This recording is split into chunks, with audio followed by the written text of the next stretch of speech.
Animal Pump Pro, the non-stim pre-workout muscle cell volumizing stack. For bodybuilders, getting the pump is the name of the game. A pump signals the start of oxygen and nutrient-rich blood flowing into the muscle.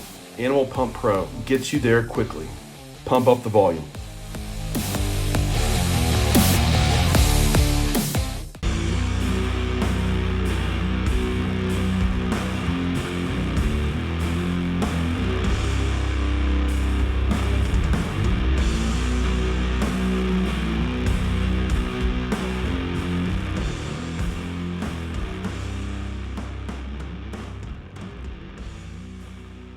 Hey, what's up guys? John Jewett here, 212 IFBB Pro, and Renee, Jewett, IFBB Wellness. And today we have our training sessions Post-Olympia, and at this level of training, you might call it elite level of training, we definitely get to phases of training where you have to specialize in your training program, so that's what we wanted to focus on today.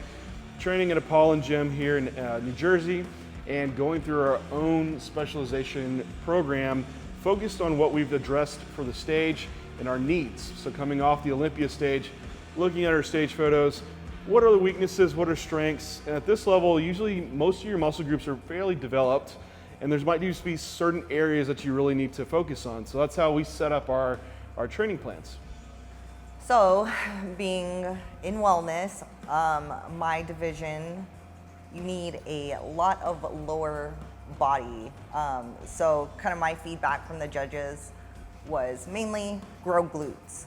So glute emphasis will be the focus of my training going into the off season. So today, typically I would start with a glute bridge, but since we were training at Apollon, they didn't have one available, but they did have the butt blaster, which I actually really liked. Ended up doing 3 sets there, and since I'm just coming off of the Olympia stage, I didn't want to bury myself by trying to do 3 sets to failure. So I did keep it to 1 to 2 RIR, so I didn't go to complete failure on those. Reps in reserve. Reps in reserve. Or reps from failure, however you want to say it. Yes. So it's we're coming from a state where you have a lot of fatigue already built up from prep, low body fat, low food, high output. So to go right to the gym and train all out, you end up driving a lot more fatigue and not really, it's really more of a recovery week for us. Almost like a deload, right? Yeah, it's almost somewhat of a deload or an introduction week to your next training cycle of what we've laid out. Pretty much always start with like a weak body part, what you're trying to bring up the most. So for me, my feedback has been more of development in my delts, triceps, and chest. So right now I have 2 push days a week. One being more shoulder and tricep focused, the other one being more chest focused. So today I did more of my delt tricep focus. So for where I want to start for mine, while Renee starts with a glute movement first, I start with a side delt movement first. And it's also with consideration that what movements that might impact next in the order. So if I was going to be doing like a chest fly, well, that might take away from my pressing. But for a lateral raise, it doesn't really take anything away from the next pressing compound movements I'm going to do. So I start with the machine lateral raise, and I do 4 working sets there. And for that one, I do push them a little closer to a failure point or completing the last rep on my own under good form. Never have like a form failure. To where like I keep lifting beyond with just crappy form. That's not what you want either. So that's what was my starting point. Then Renee, you went on to I went on to a compound, my barbell RDLs, which I haven't had these in my programming since I've been in prep. I haven't actually done them for a while. Usually if I did do them, it would be out of the Smith machine or the hack squat, doing more of a good morning. But today I did it with barbell, and they felt really good. Did 3 sets there, and again, nothing to failure. So like with her training, and I do her programming, so with her training legs, like 3 days a week, you can't do the same thing every day. So today was programmed to me a little bit more of like the hamstring focus with some of those compound lifts. So this would be like her hip hinge day where she had a good morning or an RDL in place, a deadlift variation.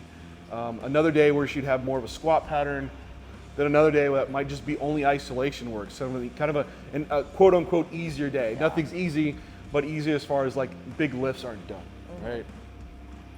But we like to get back to those movements because in a prep, when you are having a lot of fatigue, your core's getting smaller, you can't brace and stabilize as well. We move to machines like your Good Morning, something that you can control the movement a little bit easier.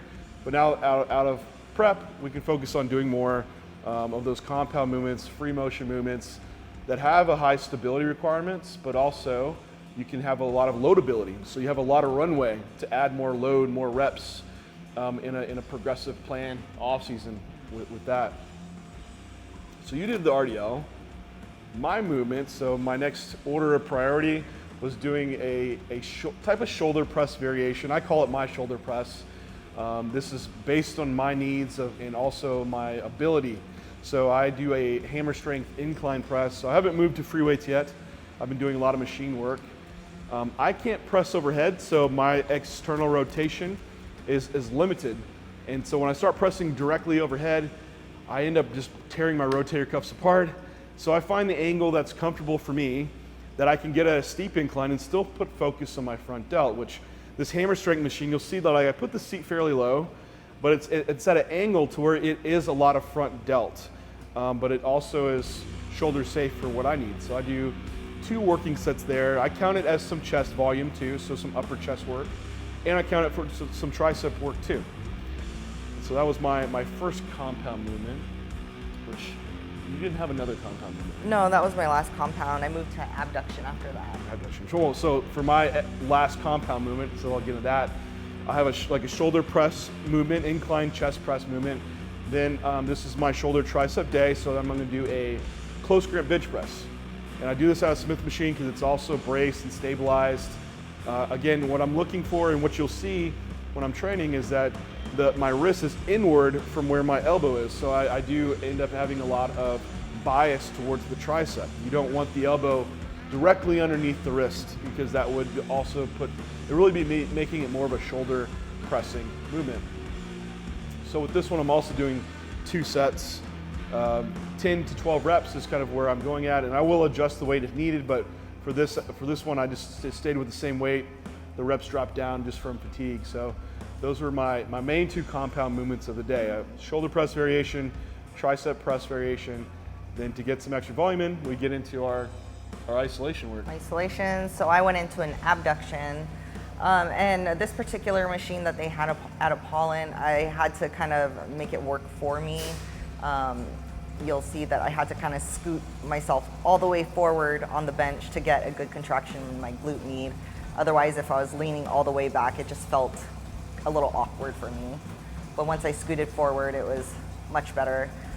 Did 3 sets there, and I ended up hitting about 15 to 20 reps on each set.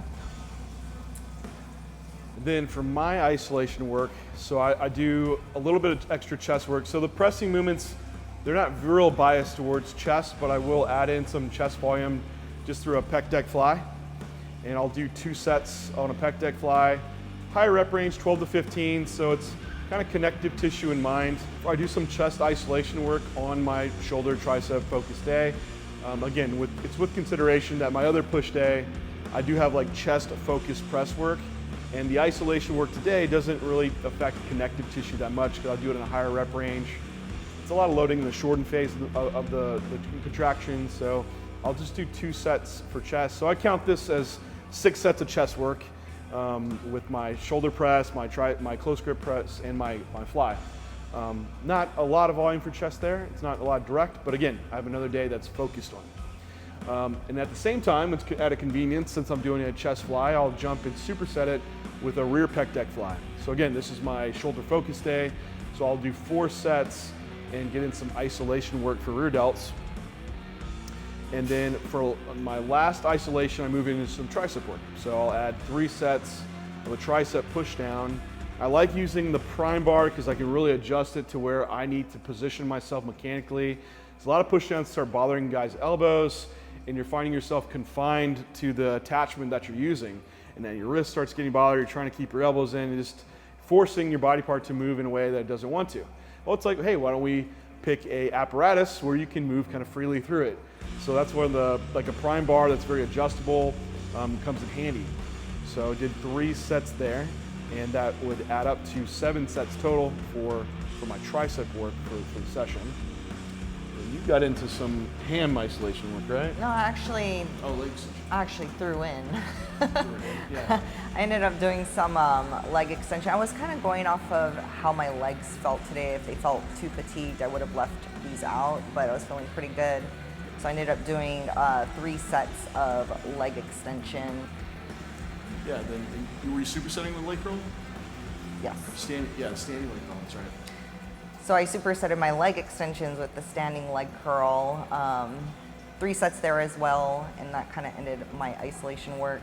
So I ended up with 8 total sets for glutes, 5 total sets for hamstrings, and then 3 total sets for quads.